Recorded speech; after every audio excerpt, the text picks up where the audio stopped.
Now we want to turn to the search for life on Mars. For the past 5 days, NASA's rover Curiosity has been sending back amazing images from the red planet, including its first self-portrait and a 360-degree color view of its landing site. Joining us to help explain just what we're seeing is Penny Boston, an astrobiologist at New Mexico Tech University who studied the Martian surface. Good morning, Penny. Good morning. What's the most striking thing about the latest pictures that we're seeing to you?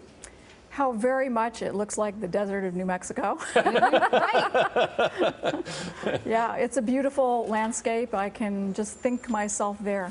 What does it tell you that Mars looks so much like a desert here in the United States? Well, what it tells us is that we ought to be able to read the history of Mars geologically, just like we do here on Earth. You know, geologists go out into the field and we look at different landforms, we look at drainages, we look at evidences of water in the past, and we piece together this history of Earth. And we can do the same thing for Mars, our sister planet.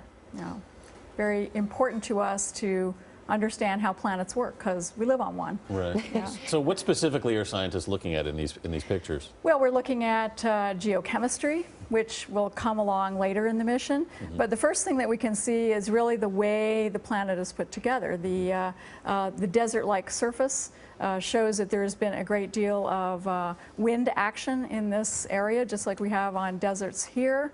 I wish I could just see down through the surface, because my interests probably lay underneath where I think there may be some chance of life still being there. And we can see that this is a landscape that has been shaped by many of the same processes that shape our Earth. This is something that you've been studying now for years, and you said you'd love to see below the surface. So is that the next step, and how far away are we from really knowing whether some life might or does exist on Mars? It's a difficult problem to search for life on a planet like Mars, because my own perspective on this is that any life that still exists there is going to be in the subsurface. And it's much more difficult to get into the subsurface than it is to get to the surface. But we can see evidence of that. And of course, this wonderful little rover has landed in an impact crater. So an asteroid or some other body has actually excavated layers for us. So as she clumps around through the rest of her mission and goes and looks more closely at the rim, for example, of this crater, she'll be able to see pre-excavated for her all of these layers. And I say her because I relate to her.